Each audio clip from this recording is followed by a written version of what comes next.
నమస్కారం. మాఘపురాణం 4గో రోజు పారాయణలోకి వచ్చాం. వశిష్ఠ మహర్షి, దిలీప మహారాజు మాట్లాడుకుంటున్నారు.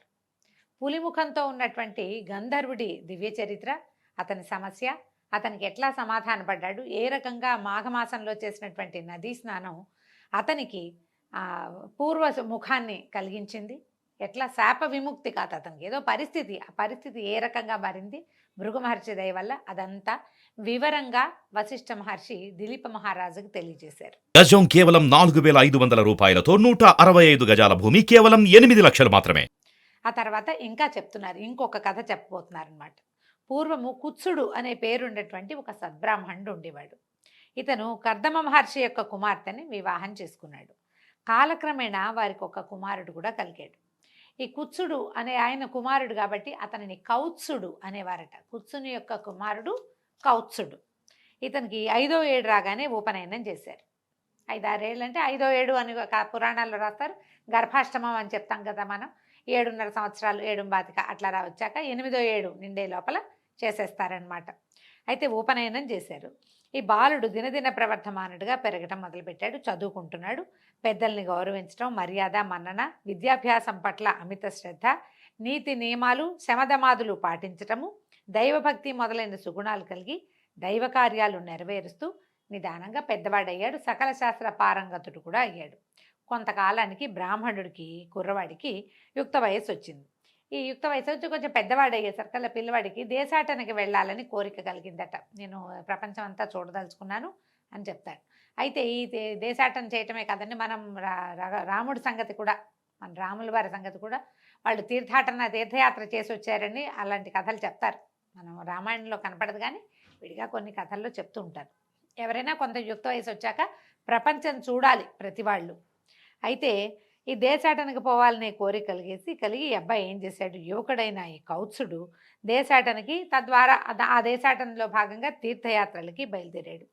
అనేకమైన పుణ్యక్షేత్రాలని దర్శిస్తూ, సిద్ధులను, యోగి పుంగవులను సేవిస్తూ, ఎన్నో రకాల తీర్థాటనలు చేస్తూ మాఘమాస సమయానికి కావేరీ నదీ తీరానికి చేరుకున్నాడు. శ్రీరంగ క్షేత్రం చుట్టుపక్కల ఎక్కడో వెళ్ళాడనమాట.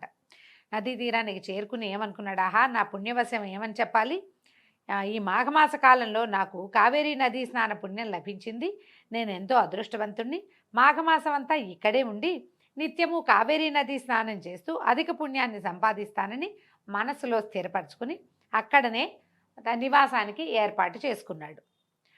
నిత్యము విష్ణు పూజలు చేస్తూ భగవద్భక్తితోటి కాలం గడపటం మొదలుపెట్టాడు. రోజు పొద్దున్నే స్నానం చేసేవాడు. ఉదయకాలము త్రికాల సంధ్యావందనాదులు చేసేవాళ్ళు. అప్పట్లో త్రికాల సంధ్యావందనం అంటే ఉదయం పొద్దున్నే వెళ్ళడము, సూర్యుడికి అర్ఘ్యం ఇచ్చి సంధ్యావందనం చేసుకోవటం, మధ్యాహ్నం మళ్ళీ దిగటం, నదిలో స్నానం చేసో చేయకుండానో, స్నానం కూడా మధ్యాహ్నాలు స్నానం చేసేవాళ్ళు అవునో కాదో ఎక్కడా చెప్పబడదండి, కానీ త్రికాల సంధ్యావందనం అని మాత్రం చెప్తుంటారు ఖచ్చితంగా.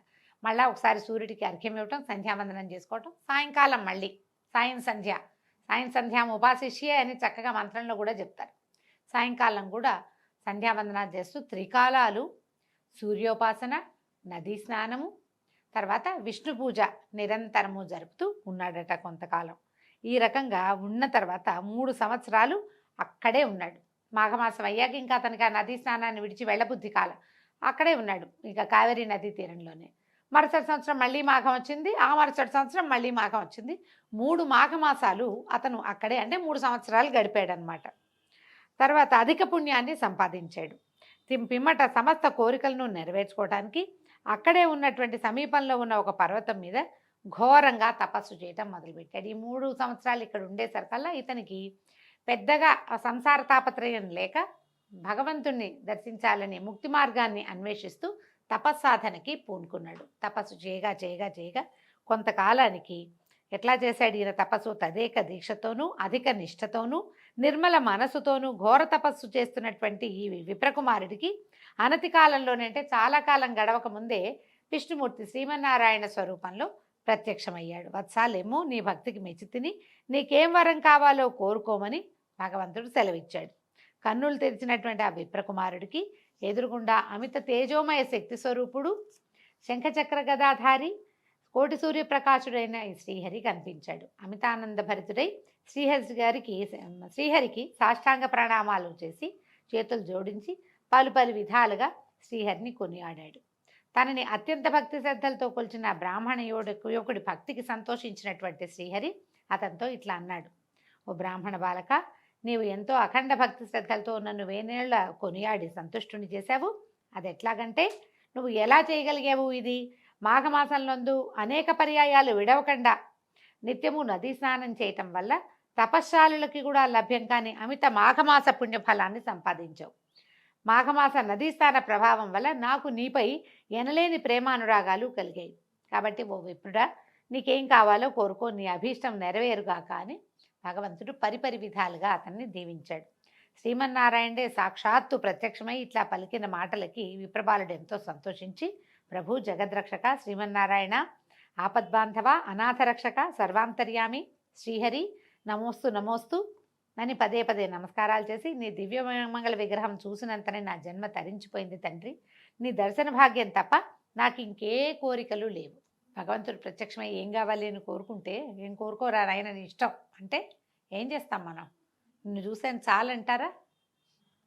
సామాన్య మానవులైతే అట్లా అనలేకపోతారు. బోల్డ్ అంతా ఏకరువు పెడతామండి. మనం గుడికి వెళ్ళే లిస్టు చదువుతాం, ఒక అష్టోత్తరం చేయించి ఒక లిస్టు చదువుతాం, ఒక సహస్రనామం చేయించి ఒక లిస్టు ఉంటుంది, కుంకుమార్చన చేయించామంటే ఇంకా పెద్ద లిస్టు.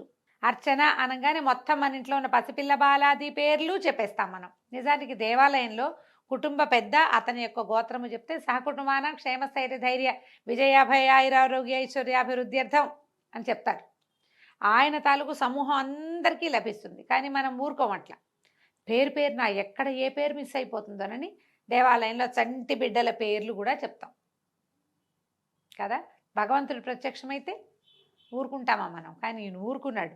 ఈయన ఏమంటున్నాడంటే, అయ్యా, నీ దివ్యమంగళ విగ్రహాన్ని చూసినంతనే నా జన్మ తరించిపోయింది తండ్రి. నీ దర్శన భాగ్యం తప్ప నాకు ఇంకా ఏ కోరికలు లేవు. ఏ భగవంతుణ్ణి కనులారా దర్శించి తరించుదామని ప్రజలంతా భావిస్తారో నాకది మాఘమాస నదీ స్నాన మహిమ వల్ల లభించింది. వేల కొలది సంవత్సరాలు నీ దర్శన భాగ్యం కోసం ఘోర తపస్సు చేసినా లభించనిది కేవలము మాఘస్నానం వల్లే నాకు ఇది సిద్ధించింది. నీ దర్శన భాగ్యం ఇప్పించి నన్ను ధన్యుని చేశావు. నిన్ను చూడటం తప్ప నాకు ఇంకేవీ కోరికలు లేవు. ఈయన చెప్తున్న పాయింట్ ఏంటండి? మాఘ నదీ స్నానం చేయటం వల్ల భగవద్ దర్శనం లభిస్తుంది. అంటే చాలా శ్రమ పడితే కానీ దొరకని భాగ్యం ఏదైనా త్వరగా మనకి సిద్ధిస్తుంది. సో ఇప్పుడు దీనికోసమైనా మనం మాఘ స్నానం చేయొచ్చు. ఆరోగ్యం ఎలాగూ వస్తుంది. మనకి ఏదైనా ఒక ప్రత్యేకమైన కోరికలు ఉంటే అవి సిద్ధిస్తాయి. దీనివల్ల భగవద్ దర్శనం లభిస్తుందని చెప్తున్నారు. నిన్ను చూడ్డం తప్పిస్తే నాకు ఇంకా ఏ కోరిక లేదు. కానీ నీ యొక్క ఈ దివ్యమంగళ స్వరూపము ఇక్కడ సర్వకాలములందు భక్తజనులకు లభ్యమయ్యేలాగా చేయమని కోరుతున్నాను అని పదే పదే ప్రార్థించాడట భగవంతుడిని. ఆ తర్వాత ఆ కొండ మీద ఎక్కడ కావేరీ నదీ తీర ప్రాంతంలోనే భగవంతుడు కొలువై ఉన్నాడని. కావేరీ నదీ తీర ప్రాంతం అంటే మనం శ్రీరంగం అని అలాంటిది చెప్పుకోవచ్చు. అంటే అక్కడ చాలా రంగక్షేత్రాలు ఉన్నాయి. శ్రీరంగం ఈ మన కావేరీ చుట్టుపక్కల కావేరీ పరివాహక ప్రాంతాల్లో ఎన్నో విష్ణువాలయాలు ఉన్నాయి. వాట్లల్లో ఒక ఆలయం ఇది అయి ఉండొచ్చండి. పురాణంలో ఫలానా ఆలయము ఇది అని గుర్తుగా అయితే చెప్పలేదండి, కానీ ఉండుంటుంది బహుశా. ఇక్కడే ఉండు, నిన్ను నేను ఎలా ప్రత్యక్షం చేసుకున్నానో ఆ స్వరూపాన్ని ప్రజలందరూ చూసేలాగా. ఒకడు మాఘస్నానం నిత్యము చేయటం వల్ల అతడికి లభించిన అవకాశం వల్ల మనం ఇవాళ ఈ భగవంతుడిని చూడగలుగుతున్నాము అనే జ్ఞప్తితోటి ప్రజలు ఏం చేస్తారు? వాళ్ళు కూడా మాఘస్నానం చేస్తారు. ప్రపంచంలో ఉన్న ప్రతివాడికి, భూమి మీద పుట్టిన ప్రతి మానవుడికి కూడా మాఘస్నాన ఫలితం లభించాలి. మాఘమాస మహాత్మ్యాన్ని వాళ్ళు తెలుసుకోవాలని అత్యంత పరమ ప్రీతితోటి ఈ కౌత్సుడనే బ్రాహ్మణ యువకుడు భగవంతుణ్ణి కోరుకున్నాడు. ఈ విష్ణుమూర్తి కూడా అలాగేనని ఒప్పుకొని అక్కడే ఒక ఆ స్థలంలోనే భక్తకోటికి అందుబాటులో ఒక పెద్ద దివ్యమైన దేవాలయంలో వెలిసి ఉన్నాడట. అక్కడే ఉండిపోయాడు. భక్తుడైన ఆ విప్రకుమారుడు సంతోషించి మరొక్క మారు మనపూర్వకంగా శ్రీహరికి నమస్కరించి తన తల్లిదండ్రులను చూచుటకి తన గ్రామానికి బయలుదేరాడు. ఎంతకాలమో అయింది అతను యాత్రలకు బయలుదేరాడు. 2-3 ఏళ్ళు గడిచిపోయి ఉంటాయి.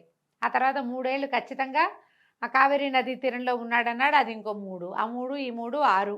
అక్కడి నుంచి తపస్సు అనతి కాలం నుండి ఎంతకాలం తపస్సు చేశాడు. కానీ యువకుడుగా ఉండగానే తన ఇంటిని చేరాడు. 10 సంవత్సరాలైనా అయ్యింది అనుకోండి. బహుకాలం తర్వాత ఇంటికి తెంచినటువంటి కుమారుని చూసి వృద్ధ బ్రాహ్మణ దంపతులు ఎంతో సంతోషించారట. దీంతో ఈరోజు పారాయణ పూర్తయిందండి. రేపు ఉదయం 5వ రోజు పారాయణలో మళ్ళీ కలుసుకుందాం. నమస్కారం.